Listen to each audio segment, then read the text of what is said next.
Bienvenue à Escipit nous informe, une émission consacrée à la Première Nation des Inuits Escipit.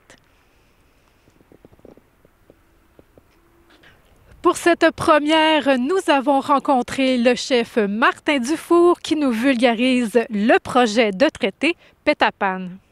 Chef Dufour, quoi? Oui. Là, on est ici aujourd'hui pour que vous nous expliquiez au juste c'est quoi le traité Petapan qui dure depuis au-dessus de 43 ans. Oui, bien, j'aime ça dire que le traité est plus vieux que moi. Oui. Même si c'est pas vrai. Parce que c'est un sujet qui est excessivement complexe, un traité qui est complexe aussi. Puis on aimerait comprendre au juste qu'est-ce que ça représente, puis ça part d'où, ça, cette histoire-là? Bien, ça part des années 70, fin 70, quand le Conseil Atikamekw-Montagnais a été créé. À ce moment-là, il y avait trois nations, les trois Premières Nations Atikamekw qui étaient là. Mais il y avait les 9 Premières Nations Inuits aussi également qui faisaient partie de ce grand conseil-là, qui ont été mandatés pour négocier un traité. On remonte à 79, là, c'est quand même assez loin. Ouais. Fait que là, après ça, ben, les négociations ont commencé avec le Conseil Atikamekw-Montagnais. Puis de fil, durant les années après, ben, il y en a qui ont décidé là, éventuellement de prendre une autre avenue. Soit qui ne croyaient pas à la négociation, ou soit qu'ils ont pris une avenue plus juridique, qui ont fait des poursuites sur le territoire. On voit Ouachat aujourd'hui qui poursuit Hydro-Québec pour 2 milliards. Fait qu'eux autres, ils ont pris cette avenue-là pour faire reconnaître leurs droits. Nous, ce qu'on voulait, c'est vraiment les faire reconnaître dans un contrat avec un traité entre les trois paliers de gouvernement, les Inuits, le Canada et le Québec. Sans avoir ça, toujours... on parle de 1979. Sans être toujours obligé d'aller en cours. Exactement. Pour toutes sortes de choses. Exactement. Et puis il y en a plusieurs là, au niveau canadien qui sont allés en cours, qui ont gagné des jugements qui nous ont aidés aussi dans notre négociation aujourd'hui à faire reconnaître nos droits parce que, faut le dire, dans notre projet de traité, on est le seul projet de traité actuellement au Canada qui va reconnaître les droits et le titre sur le territoire. On en définit les modalités. Ça veut dire on décrit nos droits. Fait que ça apporte beaucoup de certitude au niveau des gouvernements, mais nous autres aussi. Là, actuellement, tu sais, je peux juste te donner un exemple. Tu sais, on a été faire un projet de caserne avec les Escoumins. Oui. On est arrivé, puis le financement était là. On avait un financement de notre côté. On pouvait mettre une mise de fonds avec la municipalité. Quand on est arrivé dans l'appareil gouvernemental québécois, les Autochtones n'existaient pas. Fait que la mise de fonds faisait en sorte de pénaliser les Escoumins dans leurs subventions. Ah. Fait que quand on va avoir un projet de traité, on va finalement exister au niveau des... on va pouvoir faire des réels partenariats. Là, on réussit à en faire quand même, mais il faut se casser la tête un petit peu plus qu'à l'habitude, puis de trouver des moyens innovants pour être capable là, de donner notre juste part dans un projet comme la caserne. Mais là, dans un projet de traité, on va tout définir ça, puis on va finalement, nous, les Autochtones, exister dans les ministères. Ça veut dire que souvent, on entend aux nouvelles, les Autochtones, ils ont des droits, mais vous en avez... Ils sont pas reconnus, c'est ça? Ils sont reconnus de façon... Aujourd'hui, là, c'est judiciaire. Puis il n'y a aucun traité canadien qui reconnaît des droits. Quand les Autochtones signent un traité, si on remonte dans les années précédentes, il y avait une extinction de droits automatiquement. Comme les CRI, la Paix des Braves, la Convention de la Baie James ont éteint le droit sur le territoire. OK. Puis en plus, sur le territoire qui était défini par la Convention de la Baie James, ils ont éteint les droits des autres Premières Nations. Fait que on se retrouve avec une communauté comme Matimeka-Lac-Jaune, à Shefferville, qui est presque englobée par la Convention de la Baie James, puis ces gens-là n'ont plus de droits. Hein? Ouais. C'est quand même assez spécial. Nous, on ne fait pas ça. Nous, les droits des autres Premières Nations restent. Fait qu'on n'éteint pas les droits des autres Premières Nations qui auraient des prétentions sur le territoire visé par notre traité. Parce qu'on a des chevauchements, on appelle ça des chevauchements. Nous, on appelle... C'est pas des chevauchements, c'est plus des zones de partage, parce qu'à l'époque, les Inuits voyageaient beaucoup. Oui. Fait qu'il n'y avait pas de territoire qui existait vraiment pour un ou l'autre d'une Première Nation. Ça, les territoires ont été définis à l'époque du CAM avec une grande étude. ce que les gens ont fait, sont allés dans les territoires, ont été interroger les aînés, les trappeurs, ceux qui avaient des territoires ancestrales.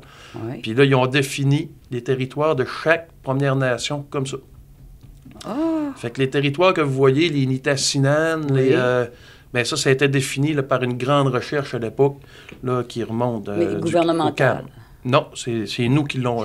C'est nous autres qui l'avons fait. OK. Avec le Conseil Atikamekw montagnais de l'époque. OK.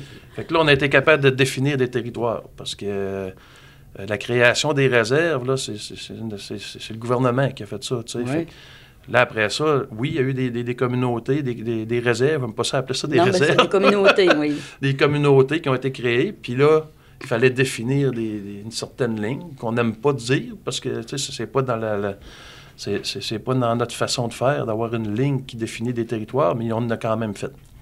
Puis ça a été fait là, avec une grande recherche à l'époque. Fait que là, on dit que, bon, OK, ça n'a pas stagné, mais ça a pris du temps.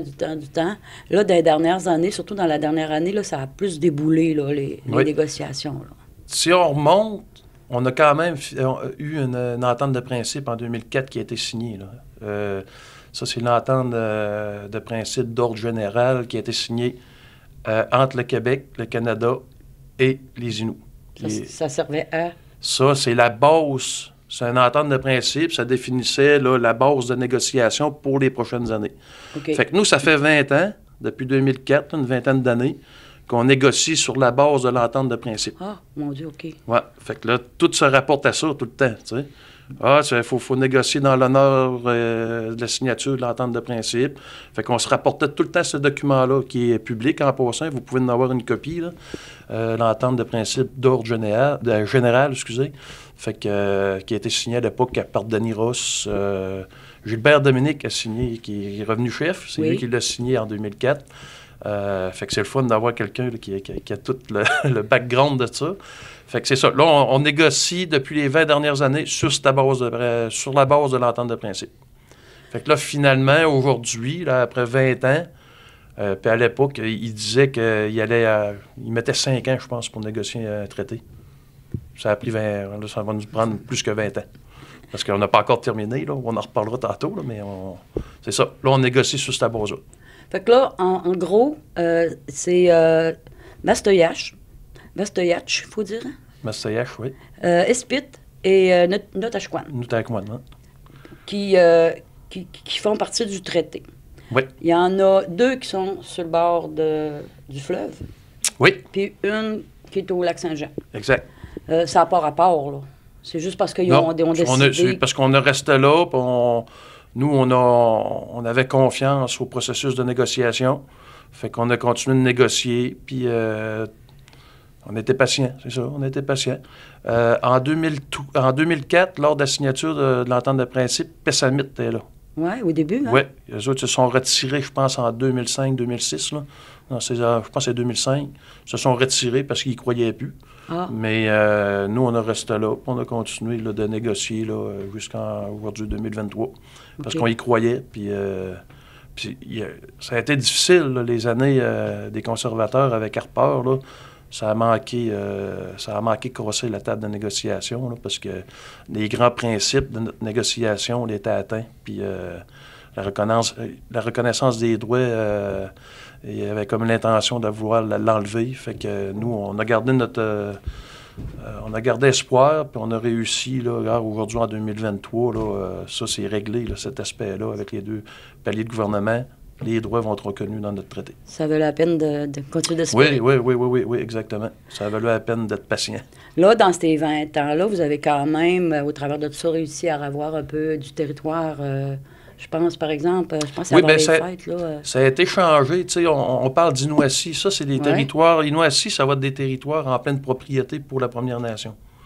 Mais qui n'étaient pas à vous autres avant? Il était à vous autres, mais il n'était pas reconnu? Il n'était pas reconnu. Mais il était pas à nous, il était à nous autres, oui, non. Là, on a la terre de réserve actuelle. Ouais. Puis, rappelez-vous, en 2008, il y a eu une grande crise là, avec la région qui a fait en sorte, puis on a changé cette Inuassi-là. On a pris des territoires de pouvoirie, puis ça, c'est réglé depuis un bout. On en parle souvent. Ce qu'on a fait aussi, qui est important à dire, on a créé une table de concertation, SPIT, la MRC ici, Haute-Côte-Nord, la municipalité des Escoumins et Bergeronne. Ah. C'est eux autres qui sont affectés le plus par le nouveau Inouassi.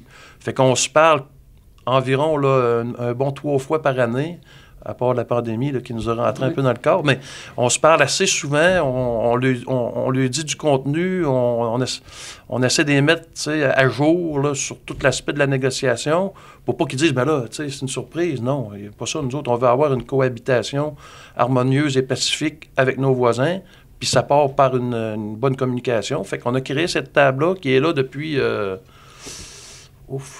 écoute, ça doit faire un bon 4-5 ans qu'on fait ça.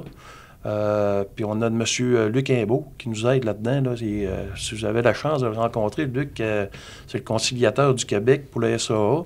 Lui, il rencontre toutes les entités là, sur le territoire, que ça c'est les EC, tous ceux les municipalités, tous ceux qui veulent avoir de l'information sur notre traité. Bien, Luc, lui, c'est son travail de partir puis d'aller informer là, les entités. Pas juste les élus. On parle de l'Association des trappeurs de la Côte-Nord, les pouvoiries. Il fait, lui, même les clubs de motoneigistes, pour les sensibiliser, c'est quoi la négociation, puis c'est quoi que ça va amener de plus. Tu sais. OK. Ouais. Puis là, avec Bergeronne, puis Escoumins, puis la MRC, l'entente est bonne? Oui, on s'entend super bien, mais ça passe par une bonne communication. Puis on veut maintenir ce lien-là. Fait que on a une table pour ça, là, communiquer les différentes...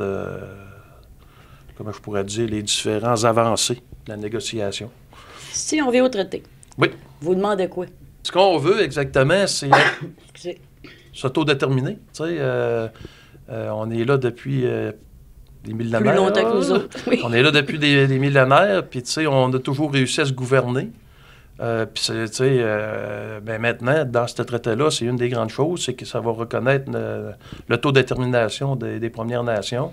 Fait que tout l'aspect, le partenariat, comment ils disent, bon père de famille que joue le gouvernement fédéral actuellement, ben ça, on pourrait s'en débarrasser puis être autonome, tu sais. Ça veut dire que votre communauté, ça s'appellerait-tu encore une communauté? Ben nous, on s'appelle la Première Nation des Inuits des Sipites, là. Ben oui, notre communauté va avoir beaucoup plus d'autonomie. OK. Oui, puis c'est ça. On va les trois, là. Les trois vont avoir plus d'autonomie. Oui. Ensuite, ben, ça reconnaît, comme vous le disiez tantôt, nos droits sur le territoire, le titre.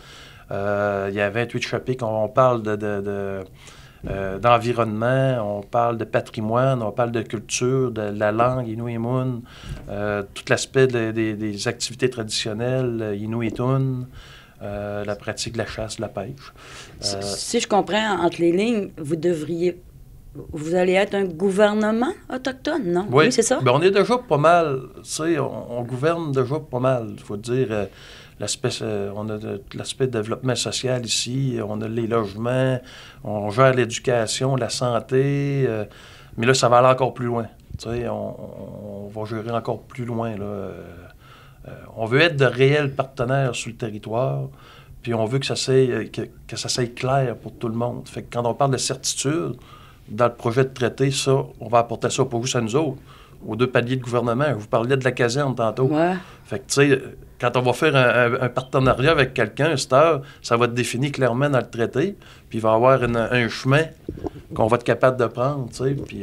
C'est pour ça que ça dit dans le communiqué, à un moment donné, qu'il y a cohabitation harmonieuse, pacifique avec les voisins, puis un développement socio-économique des Premières Nations, un projet d'envergure qui va profiter aussi aux régions de la Côte-Nord, du Saguenay-Lac-Saint-Jean. C'est le chef Innu de Notashquan qui est Réal Tetaut qui a dit ça. Ça veut dire que ça, quand ça va être réglé à un moment donné, là, ça va être plus facile...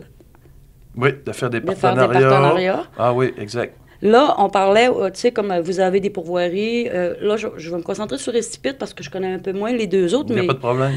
Vous avez des pourvoiries, oui.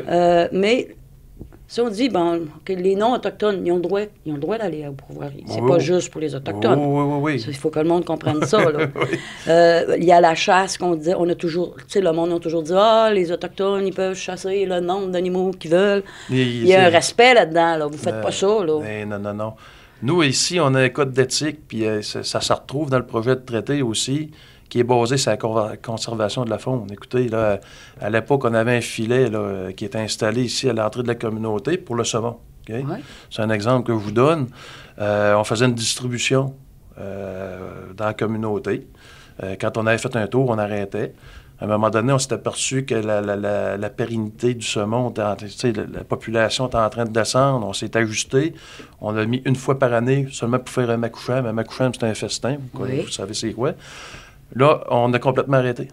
Parce qu'on voyait que dans la rivière à côté, qu'on est en plus co-gestionnaire, qu'il manquait de saumon. Fait qu'on veut pas on veut pas être les derniers à pogner le dernier saumon. On veut faire en sorte qu'il y en ait plus, puis qu'on soit toujours capable d'avoir cette ressource-là. Fait qu'on le fait partout, ça, nous autres. Là. Écoutez, même que souvent, dans nos codes de pratique Inuit-Toon, nos quotas sont plus petits.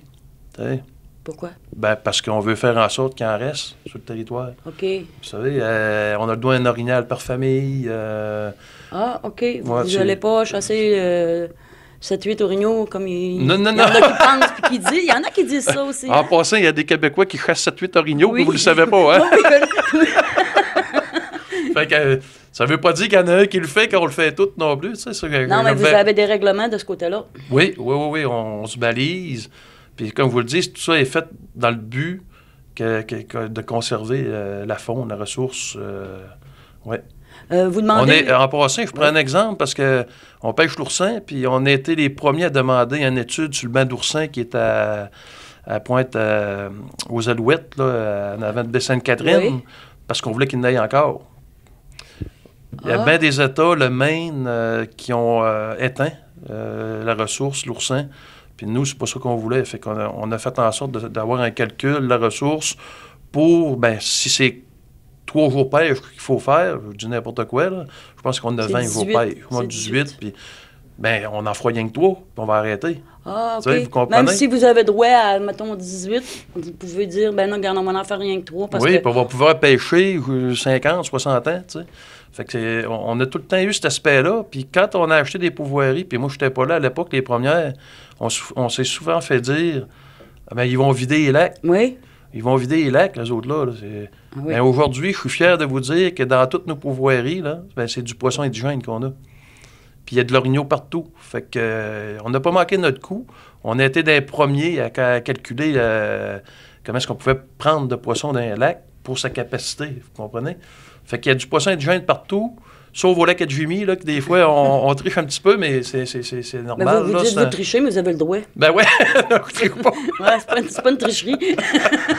Mais c'est ça, mais l'aspect conservation fait partie de nous autres, puis on est des gardiens du territoire, puis on va toujours l'être. Là. Écoutez, quand est-ce qu'on va se décider de donner un meilleur avenir à nos enfants? Ben nous autres, on est décidés, ça fait longtemps. Là. Mais ça, dans le fond, tu sais, le monde, ils vont dire, ah, c'est peut-être nouveau, avant, c'était pas de même, mais c'est pas vrai, là. Vos ancêtres, ils ont toujours fait comme ça, là, pour pas, justement, vider les territoires. Ou exact. Puis moi, je me suis toujours fait dire, regarde, t'arrives, il y a une couvée de pèderies, là.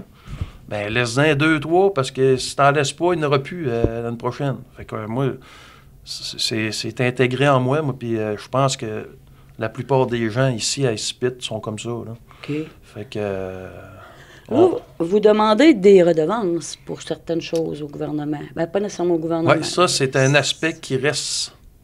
On est en attente d'une proposition du Québec là-dessus. C'est là-dessus que le Québec, faut qu'il décide. Il y a plusieurs autres choses, là, mais ça fait partie de ce chapitre-là, oui. Ça veut dire que là, si le Québec finit par vous donner une réponse, vous auriez des redevances sur la forêt, le bois, sur quoi, hein?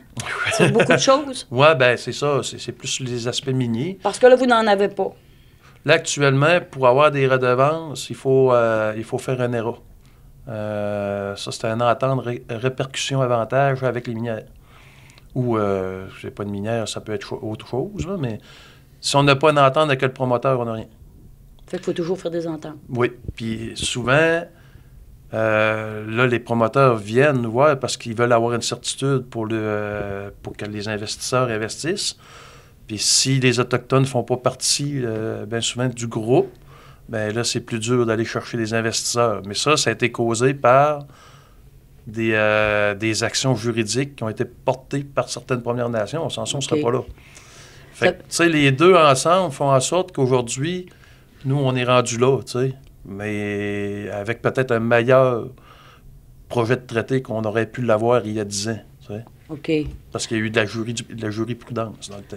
Ça veut dire que si vous demandez des redevances qui sont acceptées, il n'y a plus d'histoire de « Ah, il faut aller en cours, il faut faire ci, il faut faire ça ». Non, c'est ça, c'est de la certitude. Puis quand je reviens avec la certitude, les investisseurs aiment, puis le Québec va aimer ça aussi, parce que ça va être facile, ça va être facile, à moins que ça soit de quoi de démesuré, à laquelle on ira pas, là, tu sais, on parle du gazoduc, là, à un moment donné, regarde, on veut passer à une énergie verte, là, emmenez-nous pas de l'énergie fossile, on n'est pas là, nous autres, écoute, c'est clair qu'on ira pas là, mais quand ça a du sens, puis que c'est pour le bien-être collectif de la population, on va dire mondiale, mais on va être là, c'est sûr, on n'est pas contre le développement, mais on veut y participer, fait que ça va éclaircir tous ces aspects-là. Mais toujours juste pour les trois communautés, là. Oui, bien, c'est sûr qu'il faut que les autres vont, s'ils sont en négociation, puis qu'éventuellement vont vers un traité, bien, ils vont avoir la même chose. Les MRC ont des redevances aujourd'hui. Les Premières Nations n'ont pas de redevances, mais les MRC, non. Oui, puis c'est les mêmes territoires. Okay. C'est bizarre. Non, vous avez raison. C'est correct que les MRC n'aillent parce qu'il faut que tout le monde en profite, puis qu'il faut qu'il y ait une saine répartition de la richesse au niveau de la région, pour que tout le monde en profite, puis qu'ils soient capables d'investir dans le milieu social, puis que les gens aient une belle qualité de vie. Puis ça, on est complètement d'accord avec ça, mais on veut y participer. D'après vous, c'est quoi qui fait hésiter encore le gouvernement du Québec? Je peux pas vous dire. Je pense que c'est réellement un manque de temps parce que ce qu'on a su, écoute, on s'est rencontrés jeudi soir passé. C'est ce qu'ils nous ont dit. Il y a eu réellement un manque de temps parce que je tiens à souligner qu'on a réglé tous les autres aspects. Fait qu'il y a eu un blitz de négociation assez intensif.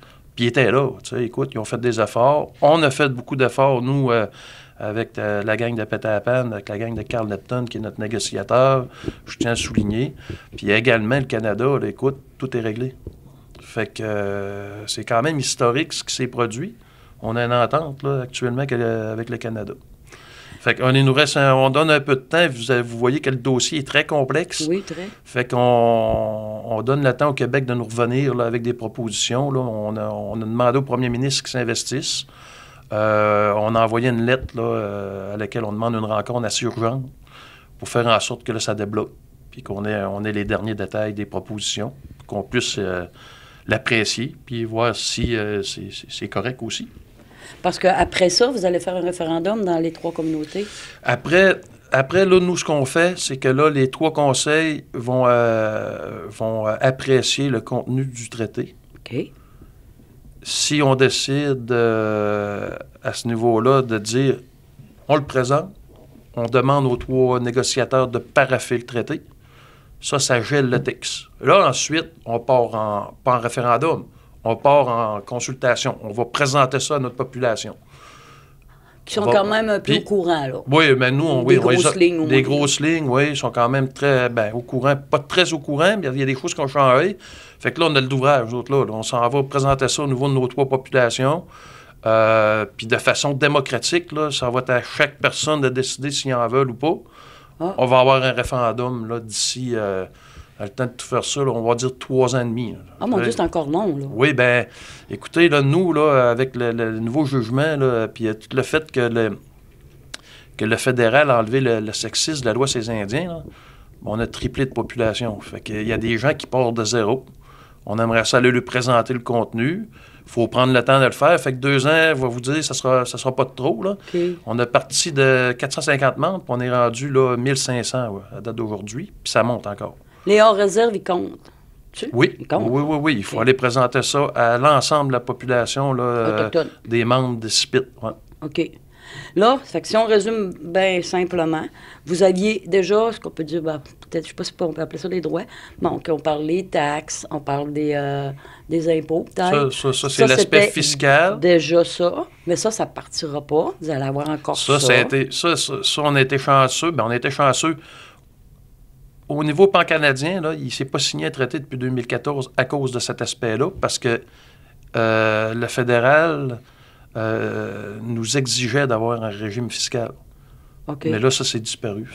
C'est enlevé. Le fédéral ont fait des grands bouts. Là. Ils ont également enlevé toute la dette de négociation des 3 Premières Nations, qui représente 70 millions. Et 43 ans de négociation, ça représentait 70 millions. Fait que c'est quand même assez élevé. Tu négocies avec quelqu'un, mais c'est moi qui paye. Je vais négocier avec toi, mais c'est moi qui paye. C'est ça, Caroline. Fait qu'il l'a enlevé. Ça, c'est un signe de réconciliation assez énorme. Puis... c'est ça. Fait que là, on est rendu là aujourd'hui. Fait que ça, c'est le côté fiscal. Après ça, bon, vous avez des pourvoiries qui appartiennent aux Autochtones, mais les non-Autochtones ont le droit d'aller, sur vos terres. J'imagine avec des conditions. Là, présentement, c'est des pourvoiries. Fait que nous, on a le droit, on a un droit exclusif de chasse, de pêche dessus. Fait que les gens qui viennent, c'est comme une ZEC, là, il faut qu'ils payent pour avoir accès aux ressources. Mais on le doit de passer sur le territoire. Mais c'est pas une ZEC? Non, c'est une pourvoirie. Okay. C'est des pourvoiries qu'on a. OK. Il y a un aspect à ne pas négliger, nous aussi, c'est que on est quand même rendu avec presque 65 % des gens qui travaillent à Incipit qui proviennent de la région. C'est pas des Inuits. Puis ça, assurément, tu sais, c'est sûr que le principe de base, c'est de faire travailler nos gens. Mais tantôt, là, si on s'en va vers un projet de traité puis une mise en œuvre d'un traité, on va avoir besoin d'aide. Fait que c'est clair qu'il va y avoir encore plus de gens qui vont travailler pour nous, autant autochtones que non autochtones. Puis ça a des retombées incroyables là, au niveau de la région. Là, écoutez, on est rendu le 2e, je pense, en importance, là, au niveau de l'employabilité. Fait que... C'est ça, vous n'êtes pas une communauté fermée juste pour des Autochtones. Non, exactement. Puis on partage beaucoup de services avec la municipalité en bas. On a des ententes de services. On essaie de ne pas dédoubler là, les services de la population. Puis tout ça dans le but, là, éventuellement, qu'on ait une meilleure qualité de vie, puis qu'on soit capable d'attirer des gens vers ici. On a une pénurie de main-d'œuvre incroyable. Fait que si on a plus de services, puis qu'on est capable d'amener des gens chez nous, ça serait l'idéal. J'ai une question bizarre. À Incipit, il y a beaucoup d'Autochtones qui sont comme 6e génération, mettons. Qu'est-ce qui va arriver après? Bien, ça, nous, on a tant négocié. Là, c'est le fun. C'est le fun parce qu'on a, avec toute la fête qui ont enlevé le sexisme de la loi sur les Indiens, on a retrouvé beaucoup de monde, OK? Mais c'est sûr qu'éventuellement, il va y avoir une extinction. Mais ça, avec le traité, on va protéger ces gens-là. On va leur donner, on va être capable de donner un statut. Parce qu'ils résident ici, puis ils sont dans un mode de vie Inuit d'Incipit. Fait que là, ça, les générations futures, on protège l'avenir de la communauté avec ça. C'est important de le dire. C'est une très bonne question, oui. Ça me travaille un peu parce que c'est ça, je vois qu'il y en a beaucoup quand même, ici, surtout ici à Incipit, il y en a plus, je pense, qu'à Mastoyache puis là-bas. Mastoyache ont pas mal le même ratio que nous autres. C'est juste plus gros. Oui. Puis les membres sous réserve et hors réserve, là, nous, on a plus que le 2/3 de la communauté qui est hors communauté. Ah, OK. La même chose à Mastoyache. À Noutaquan, nous autres, presque la totalité des membres demeurent là. OK. Fait que ça, c'est important aussi de Mais c'est important de comprendre et de savoir qu'ils vont être protégés, les générations futures, qui peut-être vont être moins... ils vont être reconnus, dans le fond. Ouais, là, présentement, après la 6e génération, ils ne sont plus reconnus, mais là, ils vont l'être. Oui. Très important, je trouve. Monsieur Martin Dufour, là, je suis vraiment contente qu'on se rencontre aujourd'hui et qu'on ait plus compris un peu. On a plus compris, mais on n'a pas encore tout compris. Parce qu'on ne peut pas tout vous dire encore. Oui, c'est ça. J'aimerais ça qu'on puisse se revoir à un moment donné, puis que vous nous teniez, qu'on se tienne au courant, puis qu'on tienne nos téléspectateurs aussi au courant des développements. Ça va nous faire plaisir. C'est ce qu'on veut, informer les gens, puis être transparent dans le processus. Fait que... oui, on va être là pour un prochain rendez-vous, c'est sûr. Pour que de plus en plus, il y ait une bonne entente avec les Autochtones et non-Autochtones. Exact. Puis qu'il n'y ait plus de monde qui disent n'importe quoi non plus, puis que ça soit transparent de tout bord, tout côté. Exactement, c'est ce qu'on veut. Chef Dufour, je vous remercie beaucoup. Ténish Kumetin.